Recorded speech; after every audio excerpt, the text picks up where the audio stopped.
Hello friends, नमस्कार आप सभी को। और आज के इस खास वीडियो में अपन बात करेंगे कि अभी आरपीएससी ने एग्रीकल्चर डिपार्टमेंट की जो पैथोलॉजी के लिए दो परीक्षाएं हैं, चाहे तो वो agriculture research officer plant pathology हो या assistant agriculture research officer plant pathology हो, दोनों की जो डेट्स हैं वो डिसाइड कर दी है। एआरओ के लिए जो डेट है वो 16 अक्टूबर है और डबल एआरओ के लिए 19 अक्टूबर एग्ज़ाम डेट्स अब रहेंगी। तो अभी आपके पास बहुत ही थोड़ा सा समय बचा हुआ है और इस समय में आप अपनी तैयारी को कैसे और बेहतर बना सकते हैं और क्वेश्चन प्रैक्टिस के ज़रिए आप ज़्यादा स्कोर कैसे बना पाएंगे, उसका एक सॉल्यूशन हम बेस द बायो पॉइंट की तरफ से लेके आए हैं, जिसमें आपको पिछले पेपर्स के कंप्लीट डिस्कशन भी रहेंगे साथ में, और फिर हम कुछ जो हमारे मॉडल क्वेश्चंस हैं जो कि संभावित क्वेश्चंस हो सकते हैं इस परीक्षा में, वो भी आप लोगों के साथ शेयर करेंगे। तो पिछले के पेपर्स के पीवाईक्यूज और टेस्ट क्वेश्चंस को शामिल करते हुए हमने ये सीरीज़ चालू की है। ये जो कंप्लीट सीरीज़ है ये हमारे मोबाइल एप्लीकेशन के ऊपर भी अवेलेबल है, बट मोबाइल एप्लीकेशन के ऊपर जो हमारा कंप्लीट कोर्स है वो भी एक हैवी डिस्काउंट के साथ में अवेलेबल है। तो अगर आपको कंटेंट यूज़ करना है जहाँ पे 100 से ज़्यादा वीडियो क्लासेज अवेलेबल हैं जो बहुत ही बिल्कुल से पॉइंट टू पॉइंट जहाँ पे समझाया गया है, आप क्विक मोड के अंदर बहुत सारा कंटेंट तैयार भी कर सकते हैं, साथ में पीवाईक्यूज भी तैयार कर सकते हैं और नए क्वेश्चंस के ऊपर भी प्रैक्टिस कर सकते हैं। तो आप YouTube के ऊपर अगर इसको देख रहे हैं तो आप वीडियो को लाइक कीजिए, शेयर कीजिए। आपको कहीं कुछ पूछना है तो आप कमेंट भी करना।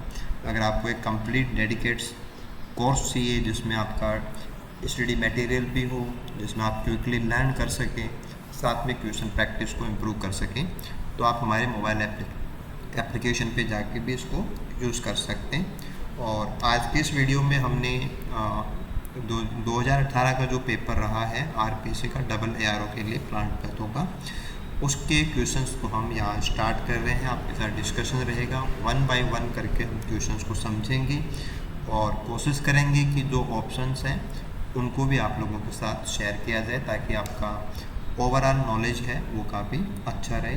तो चलिए स्टार्ट करते हैं आज के इस वीडियो को।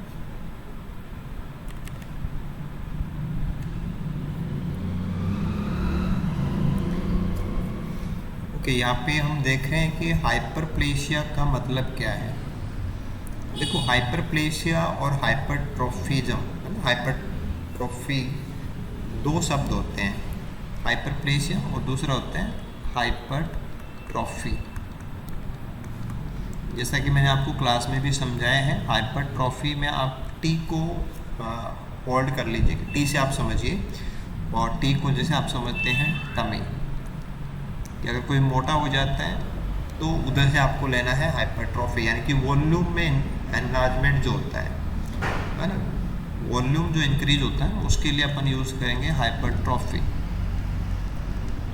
और अगर संख्या में इंक्रीजमेंट होता है, नंबर जो है सेल्स का जो नंबर होता है ना, अगर सेल बार बार डिवाइड करेंगे तो नंबर इंक्रीज होगा। अगर सेल अपना वॉल्यूम इंक्रीज करते हैं तो वो हाइपरट्रोफिज्म कहलाता है। तो जब अपन गाल डिजीज पढ़ते हैं तो वहाँ पे सेल बार बार डिवाइड भी करते हैं, हाइपरप्लेशिया भी आता है, और सेल का बड़ा आकार जैसे कि जाइंट सेल वगैरह बनती है तो हाइपरट्रोफिज्म भी आती है। तो हाइपरप्लेशिया आपको यहाँ पे पूछा हुआ था, तो हाइपरप्लेशिया का मतलब हो जाएगा नंबर बढ़ाना, यानी कि इंक्रीज सेल डिवीजन। इसके बाद में जैसे सेल डेथ होती है उसको अपन नेक्रोसिस बोलते हैं, cell death is called necrosis. Cell enlargement है उसको अपन हाइपरट्रॉफी बोलेंगे, और सेल डिवीजन में जो डिक्रीजमेंट होता है वो एक प्रकार से ग्रोथ का जो स्लो डाउन होता है उसको अपन बोलते हैं। तो हाइपरप्लेशिया का मतलब हो गया नंबर इंक्रीज होना, यानी कि सेल डिवीजन की संख्या बढ़ जाना।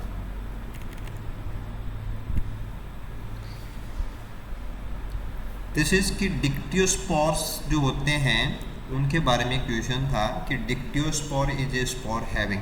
तो देखो, ये भी हमने क्लास में डिस्कस किया था कि जो आपके ड्यूटेरोमाइसीट के फंजाई, जैसे कि आपने अल्टरनेरिया लिया था, तो अल्टरनेरिया के अंदर जो स्पोर होते हैं उनके अंदर हॉरिजॉन्टल और वर्टिकल सेप्टा पाए जाते हैं। आपने ऐसा बनाया भी होगा, जिसमें हॉरिजॉन्टल और वर्टिकल सेप्टा पाए जाते हैं। तो ये जो कंडीशन होती है जहाँ पे अपन को हॉरिजॉन्टल और वर्टिकल सेप्टा मिलेंगे, जैसे ये वर्टिकल सेप्टा है ना, ये हॉरिजॉन्टल सेप्टा है, तो दोनों ही प्रकार का सेप्टेशन जहाँ पे होता है ना उनको अपन डिक्टियोस्पोर्स बोलते हैं। तो both horizontal and vertical septa. वैसे आपको ध्यान देना है कि आपका मेंबर कौन सा है, Alternaria,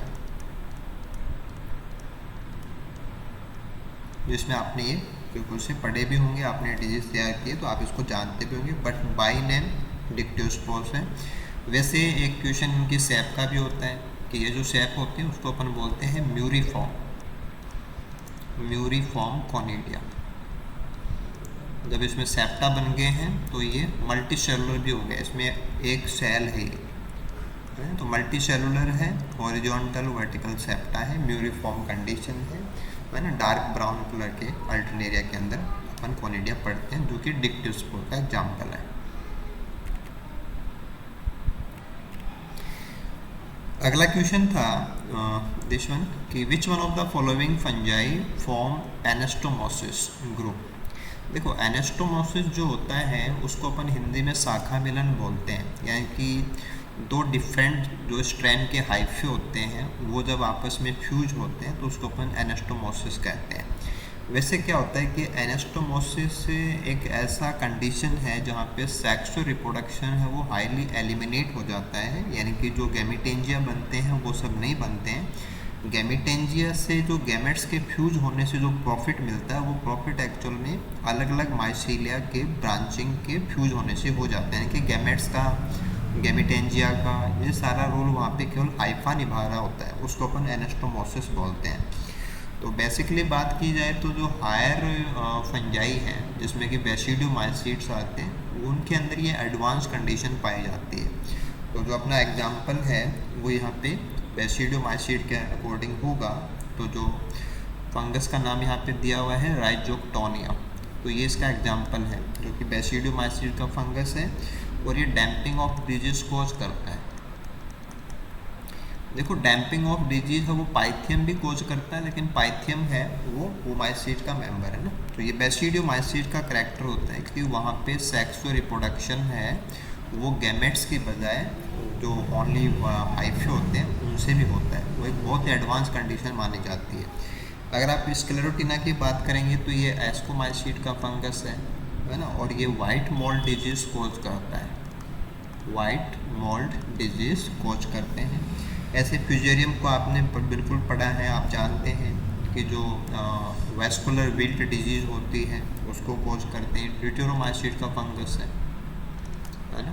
wilt disease of cotton आपने पढ़ा होगा, विल्ट ऑफ कॉटन, ओके। ऐसे जो ट्राइकोडर्मा है इसको अपन बायो कंट्रोल के लिए यूज़ करते हैं, ट्राइकोडर्मा हार्जियाना, ये एस्कोमाइसीट का फंगस है। तो कहने का मतलब था कि एनास्टोमोसिस का मतलब है कि वेजिटेटिव हाइफे आपस में फ्यूज हो जाते हैं, लेकिन इसका मतलब ये कोई सोमेटिक चीज़ नहीं है। इसका मतलब क्या है कि ये एक ऐसा सेक्सुअल रिप्रोडक्शन का हाई लेवल है जहाँ पे गैमेट्स और गैमेटेंजिया होते ही नहीं है, उनकी जगह पे जो फंक्शन है वो केवल हाइफे कर रहे होते हैं।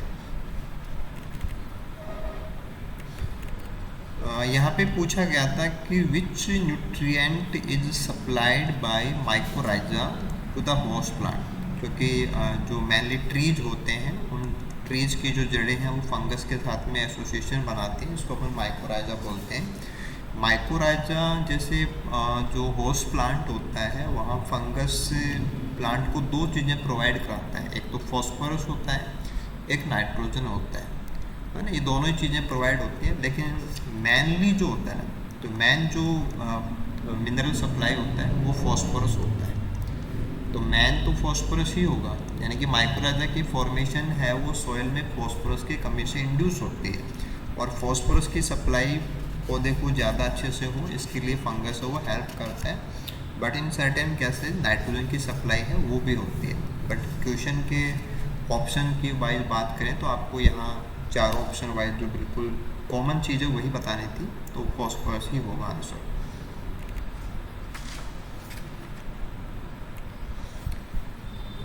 यहाँ पे हम देख सकते हैं कि पूछा गया है कि प्लियोमॉर्फिक, एक से ज़्यादा प्रकार की जो सैप होते हैं उसको अपन प्लियोमॉर्फिक बोलते हैं, कि सेवरल बहुरूपिक जो अवस्था होती है। तो जहाँ पे सेल वॉल नहीं होगी वहाँ अपन को ऐसा देखने को मिलता है। तो फंजाई में भी नहीं होता है, बैक्टीरिया में भी नहीं होता है, वायरसेस की भी एक निश्चित सैप होती है। लेकिन जो माइकोप्लाज्मा लाइक ऑर्गेनिज्म है, जिनको अपन ने प्लूरोनिमोनिया लाइक ऑर्गेनिज्म के रूप में जिनकी डिस्कवरी हुई थी, तो इनमें क्या है कि सेल वॉल नहीं है। तो सेल वॉल नहीं है तो ये एक से ज़्यादा प्रकार के फॉर्म्स हैं वो देते हैं। तो प्लियोमॉर्फिक फॉर्म्स जो है वो माइकोप्लाज्मा है ना, स्पायरोप्लाज्मा है ना, माइकोप्लाज्मा हो गया, फाइटोप्लाज्मा है, इन सब के साथ आप जोड़ेंगे क्योंकि उनकी जो सैप है वो वेरिएबल होती है, बिकॉज उनमें सेल वॉल नहीं होती है। सेल वॉल क्या होती है उनके अंदर, अब्सेंट होती है ना। स्पायरोप्लाज्मा को तो आप इसलिए नहीं ले सकते क्योंकि उनकी जो सैप है वो स्पायरल होती है, वो फिक्स हो जाता है एक मैटर। बैक्टीरियोफाज की बात की जाए कि बैक्टीरियोफाज एक बहुत सिंपल सा क्वेश्चन है कि ऐसे वायरसेस जो बैक्टीरिया के ऊपर इन्फेक्शन कॉज करते हैं वो बैक्टीरियोफाजेस कहलाते हैं।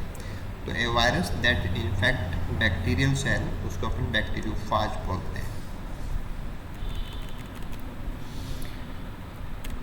दिस वन इज कि Ti plasmid is present in, है ना। टीआई प्लाज्मिड एक बहुत ही कॉमन प्लाज्मिड है जो कि नेचुरली कुछ बैक्टीरियल स्पीसीज हैं उनमें पाया जाता है। देखो यहाँ पे अगर हम बात करेंगे कि एग्रोबैक्टीरियम रेडियोबैक्टर और दूसरा दे रखा है एग्रोबैक्टीरियम ट्यूमिफेशियंस। तो कॉमनली जहाँ पे अपन को टीआई प्लाज्मिड मिलता है वो तो है एग्रोबैक्टीरियम ट्यूमिफेशियन जो कि क्राउन गॉल डिजीज कॉज करता है। क्राउन गॉल डिजीज कॉज करता है ट्रीज के अंदर, ठीक है। लेकिन जो एग्रोबैक्टीरियम रेडियोबैक्टर है इसके भी कुछ स्पीसीज के अंदर, कुछ स्ट्रेन्स के अंदर टीआई प्लाज्मिड पाया जाता है, ठीक है। तो ऐसा नहीं है कि रेडियोबैक्टर में होता नहीं है, बट रेडियोबैक्टर की सभी स्ट्रेन्स में नहीं होता है, कुछ एक में होता है। इसलिए अगेन आपको आंसर यहाँ पे एग्रोबैक्टीरियम ट्यूमिफेशियंस ही देना पड़ेगा। तीसरा जो नाम लिखा है वो है जेंथोमोनास एक्सोनोपोडिस पैथोवार सीट्राई, जो कि आपको नींबू के पौधों के अंदर जो सीट्रस कैंकर डिजीज है वो कॉज करता है, ठीक है। तो यहाँ पे टीआई प्लाज्मिड नहीं होता है।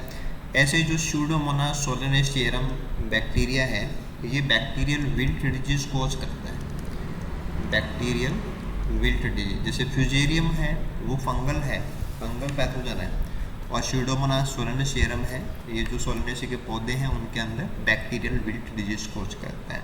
तो TI plasmid wise agrobacterium tumefaciens जो कि क्राउन गॉल डिजीज कॉज करता है उसके अंदर ये पाया जाता है। लेकिन एग्रोबैक्टीरियम रेडियोबैक्टर के कुछ स्ट्रेन्स के अंदर भी टीआई प्लाज्मिड वो होता है। इसके बाद में this is next one, bacteria that produce yellow pigment in the growth medium. तो ऐसा बैक्टीरिया जिसको अपन कल्चर मीडियम की बात करें, उसको कल्चर करा रहे हो तो वहाँ पे येलो कलर आता हो, तो जैसे आपका जेंथोमोनास है, स्यूडोमोनास है, एग्रोबैक्टीरियम, राइजोबियम, ये बहुत ही कॉमन नाम है वो दिए गए। लेकिन जो जेंथोमोनास की स्पीसीज होती है, जेंथोमोनास को अगर हम कल्चर कराएं तो वहाँ कल्चर मीडियम के अंदर अपन पोटेशियम ब्रोमाइड इस्तेमाल करते हैं, और उस पोटेशियम ब्रोमाइड की वजह से ही जो येलो कलर है वो कल्चर मीडियम के अंदर आता है, और हम सेल्स को आइडेंटिफाई करने के लिए इस येलो कलर को यूज़ भी करते हैं। तो ये डायरेक्ट क्वेश्चन था कि जेंथोमोनास की स्पीसीज हैं वो कल्चर मीडियम के अंदर पोटेशियम ब्रोमाइड क्योंकि हम कल्चर मीडियम में यूज़ करते हैं इसलिए उसका येलो कलर ये देते हैं।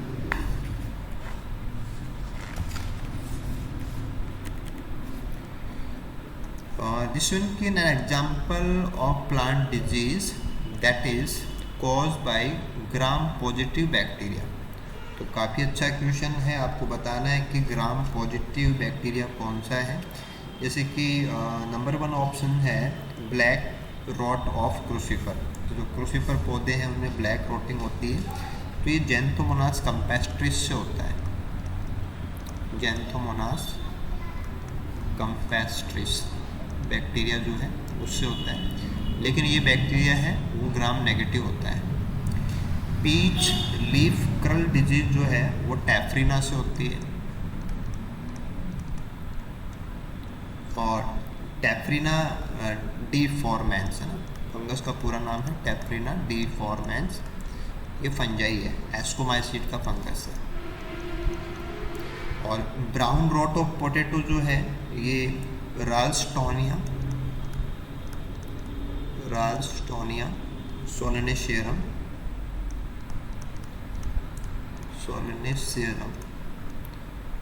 से होता है, और ये भी क्या है, ग्राम नेगेटिव है।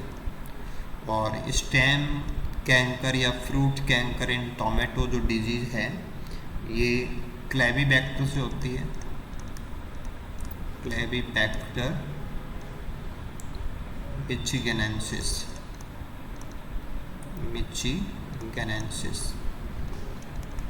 तो ये जो बैक्टीरिया है ये आपका ग्राम पॉजिटिव है। तो राइट आंसर हो जाएगा आपका stem and fruit cankers in tomato. तो टोमेटो के अंदर जो स्टेम और फ्रूट के ऊपर जो बर्ड आई जैसे कैंकर्स बनते हैं, बर्ड आई लाइक कैंकर्स होते हैं, बर्ड आई कैंकर्स भी इनको बोला जाता है। तो इनका तो पैथोजन है वो ग्राम पॉजिटिव बैक्टीरिया है, क्लेबीबैक्टर मिचिगेनेंसिस।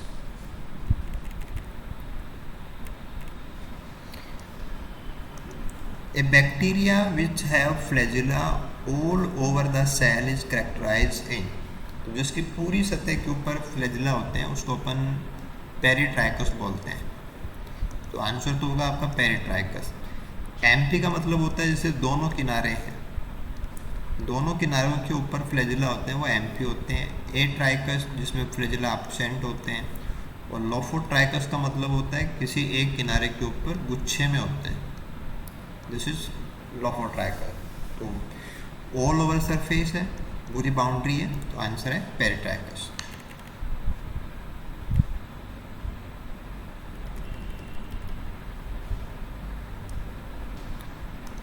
दिस वन कि in nomenclature of bacteria the pathovar system, कि बैक्टीरिया का जब हम डिजीज़ के एंगल से क्लासिफिकेशन करते हैं तो हम कोई भी स्पीसीज उसके बाद में पैथोवार बताते हैं। तो पैथोवार का जो सिस्टम है वो किन्होंने चालू किया था, तो ये क्रेडिट जाता है D.W. डेको, और इन्होंने 1980 के अंदर ये इंट्रोड्यूस किया था। और international society for plant pathology के अंदर इन्होंने अपना जो पब्लिकेशन है वो दिया था, उसके आधार पे पैथोवार सिस्टम है वो चालू किया गया था। बाकी जैसे MP स्टार हैं, MJ डेविस हैं, MS माउंट हैं, इन सब का जो मेन कंट्रीब्यूशन है वो मेथड्स, कल्चर मीडिया के डिटेक्शन के मेन जो मेथड्स हैं है ना, उन सब के ऊपर हैं, या जो मीडिया प्रिपरेशन है उनसे जुड़े हुए इनके वर्क हैं। तो टैक्सोनॉमिकली और पैथोवार सिस्टम को इंट्रोड्यूस करने का जो क्रेडिट है वो D.W. डेक हो जाता है। ये आपसे पूछा गया है कि genus of virus containing double stranded DNA, ये प्लांट वायरसेस के अंदर ये क्वेश्चन बहुत बार पूछा जाता है ना, वायरस क्लासिफिकेशन आपने तैयार भी किया होगा। तो डबल स्टैंडर्ड DNA वाले वायरसेस कौन से ग्रुप में आएंगे ये आपको बताना था। देखो जो जेमिनी वायरसेस होते हैं वो सिंगल स्टैंडर्ड DNA वायरसेस होते हैं, जो टोबरा वायरसेस होते हैं वो सिंगल स्टैंडर्ड RNA वायरसेस होते हैं जो कि प्लस स्ट्रैंड होते हैं। ऐसे जो पोटी वायरस है, पोटैटो वायरस वाई जो आपने पढ़ा भी होगा, ये सिंगल स्टैंडर्ड RNA वायरस है जो कि पॉजिटिव स्ट्रैंड होते हैं। जबकि जो कोलिमो वायरसेज होते हैं डबल स्टैंडर्ड DNA वायरसेज होते हैं। तो आपका आंसर है वो तो 4th नंबर हो जाएगा, है ना। ये पारा रिट्रो वायरस भी कहलाते हैं, पारा रिट्रो वायरसेज। देखो पारा रिट्रो वायरसेज हम ऐसे रिट्रो वायरसेज को बोलते हैं जो रिवर्स ट्रांसक्रिप्शन से बनेंगे, लेकिन जो डबल स्टैंडर्ड DNA बनता है वो कभी भी होस्ट के जीनोम के अंदर इंटीग्रेट नहीं होता है, तो सेपरेट ही रहता है, इसलिए पारा वर्ड आता है। रिट्रो वायरस तो अपन उनको बोलते हैं जो रिवर्स ट्रांसक्रिप्शन से अपना नंबर या जेनेटिक मटेरियल की कॉपी करते हैं। तो डबल स्टैंडर्ड DNA वायरस के रूप में आंसर क्या रहेगा, कोलिमो वायरस होगा।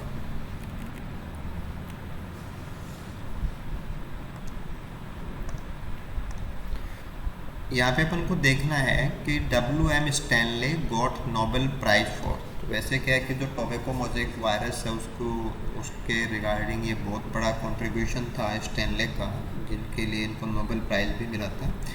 बट इनको जो नोबेल प्राइज़ मिला था वो 1935 के अंदर इन्होंने जो क्रिस्टलाइजेशन किया था, कि टोबैको मोज़ेक वायरस को इन्होंने क्रिस्टल फॉर्म के अंदर जो आइसोलेट किया था उसके बिहाफ के ऊपर दिया गया था, ठीक है। लेकिन जैसे यहाँ पे लिखा हुआ है कि sedimentation of tobacco mosaic virus, तो सेडिमेंटेशन जो है वो लॉफर का है, ये इनका काम है। और जो माइको वायरस हैं वो भी आप थोड़ा सा ध्यान देंगे कि माइको वायरस जो किसी फंगस के ऊपर अटैक करने वाले वायरस होते हैं उनको माइको वायरस बोलते हैं। और इनका जो डिस्कवरी है वो 1962 में ये हॉलिंग्स के द्वारा किया गया है। और ये बहुत ही इम्पोर्टेंट है क्योंकि ये जो हमारा एडिबल मशरूम होता है एगेरिकस बाइस्पोरस, एगेरिकस बाइस्पोरस, उसके ऊपर इन्फेक्शन के रूप में इसको सबसे पहले आइडेंटिफाई किया गया था। और एक चीज़ और आप यहाँ पे जोड़ सकते हैं कि टोबैको मोज़ेक वायरस की जो इलेक्ट्रॉन माइक्रोस्कोप इमेज है, इलेक्ट्रॉन माइक्रोस्कोप इमेज, ये जो क्रेडिट जाता है ये 1939 के अंदर, दिस इज जी क्योशी, इनके साथ में एडगर कैपकॉन और एच रुस्का, है ना। जैसे आप इलेक्ट्रॉन माइक्रोस्कोप के डिस्कवरी में पढ़ते हैं इनोल एंड रुस्का, तो यहाँ पे रुस्का का कंट्रीब्यूशन भी है और बाकी इनके साथ के वर्कर भी हैं जिन्होंने इनका इलेक्ट्रॉन माइक्रोस्कोपिक इमेज सबसे पहले ली थी। तो टोबैको मोज़ेक वायरस एक इम्पोर्टेंट वायरस है, बहुत बेसिक वायरस होता है, तो इसके सारे एंगल से आप तैयारी है वो रखेंगे।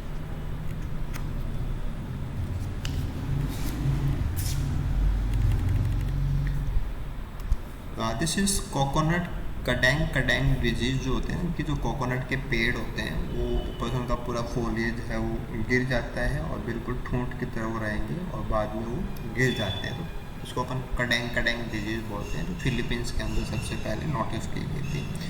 तो कोकोनट कडेंग डिजीज है वो विरियोइड डिजीज है, तो इसको अपन कोकोनट कडेंग विरियोइड के नाम से भी जानते हैं। तो वायरस, फाइटोप्लाज्मा, एल्फॉर्म बैक्टीरिया ये नहीं है, this is a viroid disease.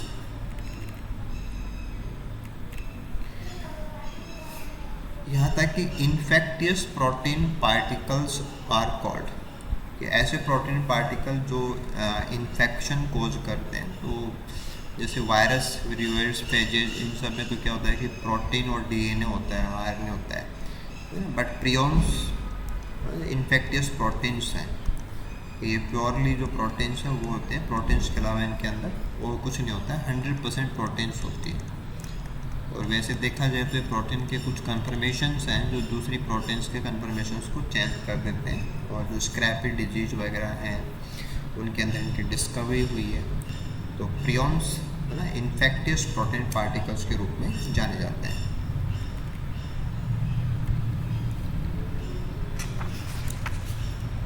यहाँ पूछा गया कि स्टाइलेट बॉर्न वायरस कौन सा है ना। स्टाइलेट का मतलब जो इंसेक्ट्स होते हैं, मेनली जो एफिड्स होते हैं ना, उनके अंदर एक निडल लाइक अपरेटस होता है जिसको अपन स्टाइलेट बोलते हैं, और उसी से ये जो फ्लोएम है उसका सैप चूसते हैं। तो स्टाइलेट बॉर्न वायरस अपन से पूछा जा रहा है। तो स्टाइलेट बॉर्न वायरसेज हैं वो नॉन परसिस्टेंट वायरस कैटेगरी में होते हैं। देखो, नॉन परसिस्टेंट वायरसेज हम उनको बोलेंगे जो स्टाइलेट या जो इनका वेक्टर, जैसे होस्ट ऑफ वेक्टर है, तो उसके अंदर ज़्यादा लंबे दिनों तक वो परसिस्टेंट नहीं करते हैं, यानी कि कुछ घंटों से लेके कुछ दिन तक ही वो होते हैं, मल्टीप्लाई भी नहीं करते हैं, तो नॉन परसिस्टेंट है। इसके बाद में परसिस्टेंट की बात आती है, तो परसिस्टेंट वो होते हैं जो काफ़ी लंबे समय तक अपने वेक्टर के अंदर परसिस्ट कर सकते हैं। एक मैटर आता है प्रोपेगेटिव। प्रोपेगेटिव का मतलब नंबर बढ़ाने से होता है कि अगर कोई वायरस अपना जो वेक्टर है उसकी बॉडी के अंदर रेप्लिकेट करता है ना, अगर वो रेप्लिकेट करता है, रेप्लिकेट इन इंसेक्ट बॉडी, तो वो प्रोपेगेटिव वायरस में आएंगे। एक होता है सर्कुलेटिव। सर्कुलेटिव का मतलब हो जाएगा कि कोई भी वायरस है वो पहले वेक्टर की बॉडी में आए और उसके बाद में एलिमेंट्री कैनाल में जाए और एलिमेंट्री कैनाल से फाइनली वो सलाइवरी ग्लैंड्स में चला जाता है। तो अगर स्टाइलेट तक रह गया तो स्टाइलेट बॉर्न है, फिर वहाँ पे नॉन परसिस्टेंट, परसिस्टेंट ये आएंगे।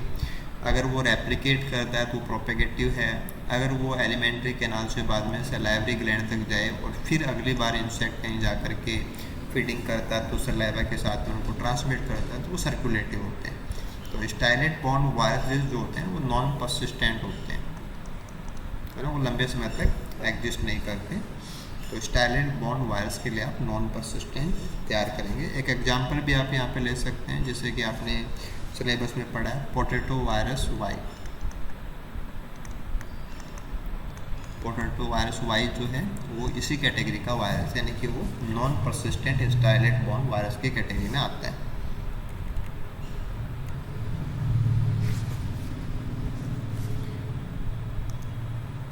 यहाँ पे पूछा गया था कि plant viruses cross infected to uninfected cell through the channel known है। जैसे मान लो कि ये कोई प्लांट सेल है, फिर यहाँ पे दूसरी प्लांट सेल है, तो ये इन्फेक्टेड सेल है, इसमें वायरस के पार्टिकल्स हैं। तो दूसरी सेल है वो हेल्दी सेल है। तो इन्फेक्टेड सेल से हेल्दी सेल में ट्रांसमिशन जो होता है वो प्लाज्मोडेस्माटा के थ्रू होता है। प्लाज्मोडेस्माटा जो नेबरिंग सेल्स के बीच में साइटोप्लाज्मिक कनेक्शंस होते हैं, उन साइटोप्लाज्मिक कनेक्शंस के थ्रू जो वायरस पार्टिकल्स है वो एक सेल से दूसरी सेल में जाते हैं। तो cell membrane, nuclear membrane, endoplasmic reticulum, इनका कोई रोल नहीं है। प्लाज्मोडेस्माटा से प्लांट वायरसेज है वो एक पौधे के अंदर है ना, सेल टू सेल ट्रांसमिट होते हैं। अब प्लांट टू प्लांट ट्रांसमिशन है वो इंसेक्ट्स वेक्टर्स उनसे होगा, और एक प्लांट के अंदर सेल टू सेल है ना, ये क्या हो गया, सेल टू सेल ट्रांसमिशन है। अगर आप प्लांट टू प्लांट ट्रांसमिशन करेंगे तो वहाँ पे फिर वेक्टर आएगा, जो भी इंसेक्ट वेक्टर्स हैं उनका रोल आएगा।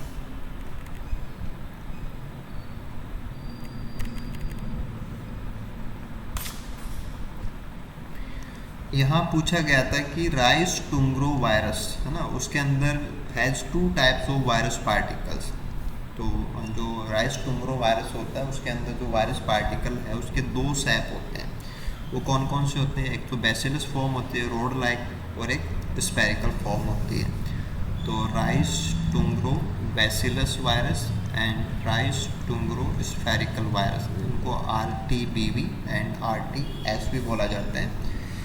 और चीज़ें आप यहाँ पे नोट कर सकते हैं कि इसका जो वेक्टर है, वेक्टर एक लीफ होपर होता है, ये लीफ होपर से फैलता है, और ये है नेपोटेटिक्स। नेपोटेटिक्स जो इंसेक्ट वेक्टर है उससे ये फैलता है। और एक चीज़ और आप यहाँ पे नोट करेंगे कि राइस टुंग्रो वायरस का इन्फेक्शन है या नहीं उसका पता लगाने के लिए जो टेस्ट किया जाता है उसको अपन आयोडीन टेस्ट बोलते हैं। और जब अपन आयोडीन टेस्ट करेंगे तो जो इन्फेक्टेड पत्तियां हैं जिनमें वायरस का इन्फेक्शन है वहाँ पे डार्क ब्लू कलर के स्ट्रिक्स बनते हैं, धारियाँ बनती हैं। तो आयोडीन टेस्ट के थ्रू हम राइस टुंग्रो वायरस को पहचान भी सकते हैं। वैसे वायरस के जो शेप हैं वो 2 होते हैं, RTBV एंड RTSV, यानी कि एक बैसिलस फॉर्म होता है और एक स्फेरिकल फॉर्म होता है। तो answer will be first one. यहाँ पूछा गया है कि virus capsid are made up of structural molecule. Capsid का मतलब जो कवरिंग होता है उसको अपन प्रोटीन का कोर्स होता है उसको कैप्सिड बोलते हैं। कैप्सिड की जो इकाई होती है उसको कैप्सोमियर बोला जाता है। तो कैप्सिड की यूनिट जो होती है वो कैप्सोमियर कहलाती है। एनवलप का मतलब तो जो मेम्ब्रेन होती है उसको भी कई बार बोल सकते हैं, कई बार प्रोटीन कोट को भी बोलते हैं। प्रोफेज जो वायरस पार्टिकल सेल के अंदर होता है उसको बोलते हैं। लेकिन यहाँ पे आपसे प्रोटीन कोट का यूनिट पार्ट पूछा गया था, उसको कैप्सोमियर बोलते हैं। यहाँ हमें बताना है कि सोलर एनर्जी ट्रीटमेंट कि हम सनलाइट जो होती है, सोलर हीट जो होती है, उससे हम ट्रीटमेंट करते हैं for loose smut of wheat disease. तो loose smut of wheat disease के अंदर जो सीड ट्रीटमेंट है, और वो भी फिजिकल सीड ट्रीटमेंट, यानी कि फिजिकल ट्रीटमेंट में सोलर एनर्जी या सोलर हीट ट्रीटमेंट है, वो किन के द्वारा सबसे पहले दिया गया था। तो ये जो ट्रीटमेंट है वो जेसी लूथरा एंड सटार का है। इन्होंने 1931 के अंदर ये प्रैक्टिस है वो बताई थी, जिसके अंदर पहले जो बीज हैं उनको भिगोया जाता है सॉकिंग लगभग 4 घंटे के लिए। उसके बाद में उनको सोलर हीट में रखा जाता है, तेज़ धूप में सोलर हीट में रखा जाता है तकरीबन 4 से 5 घंटे, और यहाँ पे लगभग 22 से लेकर 44 डिग्री सेंटीग्रेड टेम्परेचर है वो मेंटेन किया जाता है। तो एक नॉन केमिकल ट्रीटमेंट मेथड हो गया कि हम लूज स्मट को ऐसे कंट्रोल कर सकते हैं। आर.एस. वासुदेवा का जो कनेक्शन है वो बैक्टीरियल डिजीज से है, बैक्टीरियल डिजीज इन इंडिया, है ना। ऐसे आर.एन. टंडन है, उनका नॉर्मल पैथोलॉजी से है, और डी सूर्य नारायण का जो संबंध है वो मेनली उनका काम है वो सीड पैथोलॉजी से है ना। फिर तो वही, लेकिन ट्रीटमेंट जो है वो जेसी लूथरा एंड सटार का दिया हुआ है कि हम लूज स्मट वीट के अंदर जो इन्फेक्टेड सीड्स हैं गेहूं के, उनको सोलर ट्रीटमेंट दे सकते हैं, और वो भी कितना होता है, लगभग 42 से 44 डिग्री सेंटीग्रेड होता है।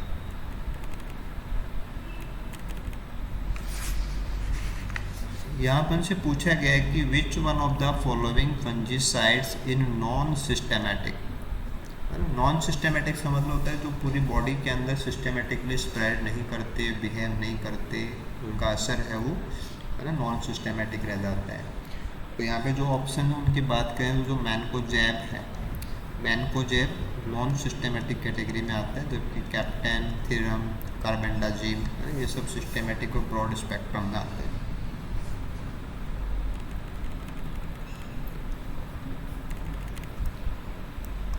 यहाँ पूछा गया था कि प्लांट डिजीज के अंदर जो एक कॉन्सेप्ट आती है जीन फॉर जीन हाइपोथेसिस, जो कि हेलार्ड हेनरी फ्लर के द्वारा दी गई थी, और ये 1955 में दिया हुआ कॉन्सेप्ट है। तो इन्होंने जो अपना कॉन्सेप्ट दिया, ये कॉन्सेप्ट है ना कौन सी रस्ट डिजीज़ के ऊपर काम करते हुए था।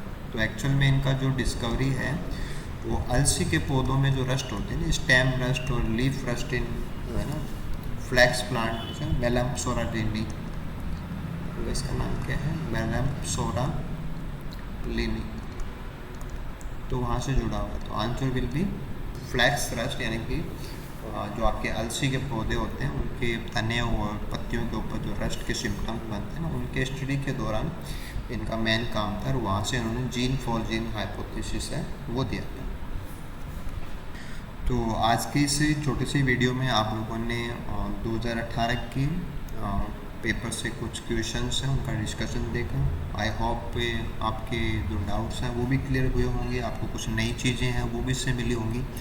और अगर आपको अभी किसी क्वेश्चन पे कुछ पूछना है, कोई कमेंट है आपका, तो आप ज़रूर से कमेंट कीजिएगा। वीडियो को आप शेयर और लाइक ज़रूर से करना। अगर आप अभी भी 1 महीने के अंदर अच्छे से तैयारी करना चाहते हैं तो आप हमारे मोबाइल एप्लीकेशन पे जाके कोर्स को भी यूज़ कर सकते हैं और ऑफ़र्स का पूरा फ़ायदा उठा सकते हैं। Thank you so much, good luck आप सभी को। और प्लांट पैथोलॉजी के लिए राजस्थान के अंदर सबसे बेहतरीन स्टडी सॉल्यूशन आपको मिले, इसके लिए हम आपके साथ कमिटेड हैं। Thank you again, have a good day.